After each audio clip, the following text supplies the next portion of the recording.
नमस्कार. आज आपण एका महत्त्वाच्या विषयावर बोलणार आहोत.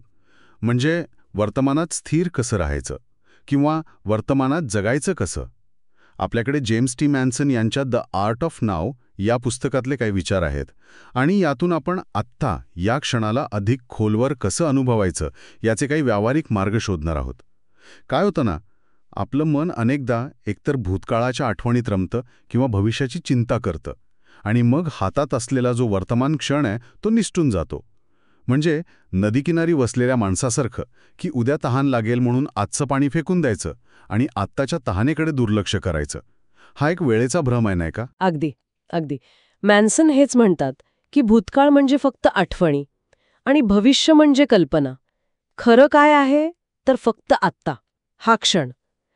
तरी आपलं मन काय चुकलं मागे किंवा पुढे काय होईल यातच अडकतं बऱ्याचदा.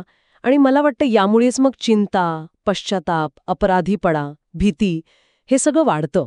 यातून बाहेर पडायचं असेल ना तर आपल्या विचारांना, आपल्या श्वासाला आणि आपल्या अस्तित्वाला आत्ताशी जोडावं लागेल. म्हणजे यासाठी सजगता किंवा माइंडफुलनेस मदत करते असं म्हणतात. पण मॅन्सन यांच्या लिखाणातून असं वाटतं की ही काही अशी खूप गूढ किंवा क्लिष्ट गोष्ट नाहीये, बरोबर? सजगता म्हणजे फक्त वर्तमानाला कोणताही शिक्का न मारता, जज न करता पूर्णपणे अनुभवणं. म्हणजे अगदी साधं, आई बाळाला घेते तेव्हा ती पूर्णपणे त्या क्षणात असते. किंवा खिडकीत बसून पावसाचा आवाज ऐकणं आणि चहाचा स्वाद घेणं एकत्र. बरोबर, अगदी बरोबर. या उलट विचार करा. समजा कोणी डोंगरावर चढतंय पण लक्ष फक्त शिखरावर आहे किंवा मोबाईलमध्ये. मग वाटेतली ती हिरवळ, ती थंड हवा, पक्ष्यांचे आवाज हे सगळं तो माणूस गमावून बसतो. मॅन्सन यांच्या मते ना, सजगतेमुळे अगदी खाणं, चालणं या रोजच्या क्रियासुद्धा एका साधनेसारख्या होतात. आणि मग छोट्या छोट्या गोष्टीतला आनंद सापडतो जो आपण धावपळीत विसरूनच जातो बहुतेकदा. पण हे इतकं सोपं नाहीये ना, कारण आपलं मन ते सतत काहीतरी विचार करतं, विश्लेषण करतं, निष्कर्ष काढत राहतं. म्हणजे रस्त्यात कोणी आपल्याकडे पाहिलं तरी आपल्याला लगेच वाटतं की ते आपल्याला जज करत आहेत. हे मनाचे एक काय म्हणू चक्रव्यूहच आहे की काय, जे आपल्याला वर्तमानातून सारखं बाहेर ओढतं. हो ना. पण इथे मॅन्सन एक खूप महत्वाची गोष्ट सांगतात.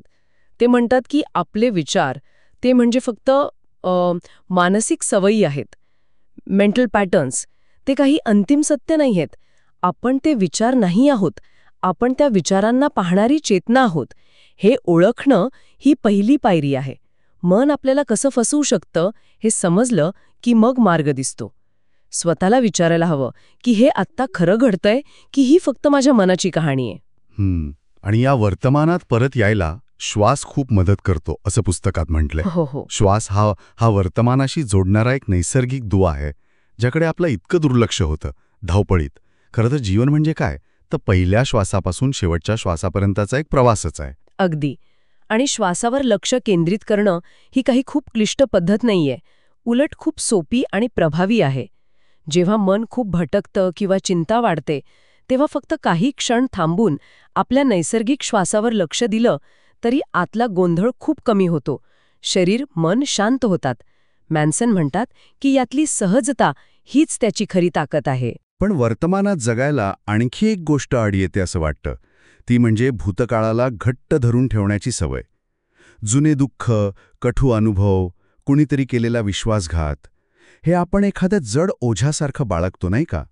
मग ही सोडून देण्याची कला, लेटिंग गो, ही कशी साधायची? मॅन्सन यांच्या दृष्टीनं ना, सोडून देणं म्हणजे दुर्बलता नाहीये.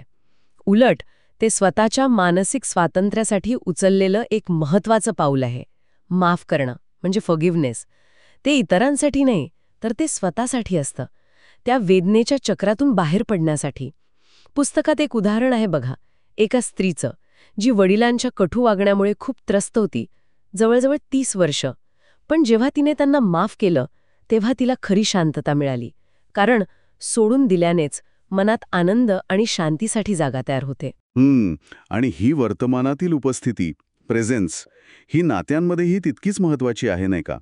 म्हणजे अनेकदा आपण एकत्र असतो पण मनाने तिथे नसतोच. म्हणजे राम आणि सीमा यांच्या उदाहरणासारखं, की जेव्हा त्यांनी एकमेकांना खरंच लक्ष देऊन वेळ दिला, डिस्ट्रॅक्ट न होता, तेव्हा त्यांचं नातं सुधारलं. हो, अगदी. कारण खरा संवाद तेव्हाच होतो जेव्हा आपण फक्त शब्द नाही ऐकत, तर समोरच्या व्यक्तीच्या भावना, त्याची शांतता, हावभाव, हास्य हे सगळं अनुभवतो.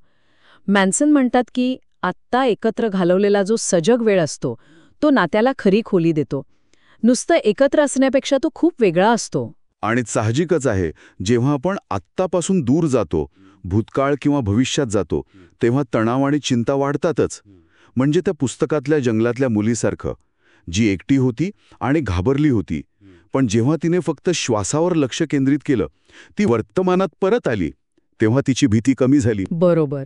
म्हणजे तणाव पूर्णपणे संपवता येणार नाही कदाचित, पण मॅन्सन यांच्या मते वर्तमानात परत येऊन, मग ते श्वासाच्या मदतीने असो किंवा आपल्या इंद्रियांच्या मदतीने, म्हणजे काय दिसतंय, काय ऐकू येतंय, यावर लक्ष देऊन आपण त्यावर नियंत्रण नक्कीच मिळवू शकतो. सरावानी आपलं मन आत्तामध्ये राहायला शिकतं. म्हणजे ही सजगता आपण रोजच्या जगण्यातच आणू शकतो. बरोबर. म्हणजे काहीतरी वेगळं करायची गरज नाही. तसं चहा पिताना त्याचा सुगंध, त्याची चव घेणं, आंघोळ करताना पाण्याचा स्पर्श अनुभवणं, चालताना पायाखालची जमीन जाणणं. अगदी अगदी खरी सजगता ही कोणतीतरी वेगळी, विशेष क्रिया नाहीये. ती आपल्या रोजच्या जगण्याचाच एक भाग बनू शकते. आपली दिनचर्याच, आपलं रुटीनच आपल्या आंतरिक शांततेचं साधन बनू शकतं. हो. आणि मग शेवटी येतो तो मुद्दा, मौन आणि स्थिरतेचा. म्हणजे जसं त्या आजोबांनी नातवाला सांगितलं होतं की आतला आवाज शांत केल्याशिवाय बाहेरचं किंवा आतलं खरं मार्गदर्शन ऐकू येत नाही. आपल्या मनात आणि आपल्या आजूबाजूच्या जगात सतत किती गोंधळ सुरू असतो नाही का? पण मॅन्सन यांच्या मते त्या गोंधळाच्या पलीकडे जाऊन आंतरिक शांतता आणि स्थिरता अनुभवणं हे खूप महत्वाचं आहे. तिथेच आपल्याला खरी स्पष्टता मिळते, खरी समज मिळते. या सगळ्याचा सार काय? तर मला वाटतं एकच आहे. खरी शांती ती बाहेर कुठे शोधायची गरज नाही, ती आपल्या आत आहे, आपल्या वर्तमानातील उपस्थितीतच आहे. Peace lies in your presence. जीवन भूतकाळात किंवा भविष्यात नाहीये, ते फक्त आत्ता ह्याच क्षणात उलगडत आहे.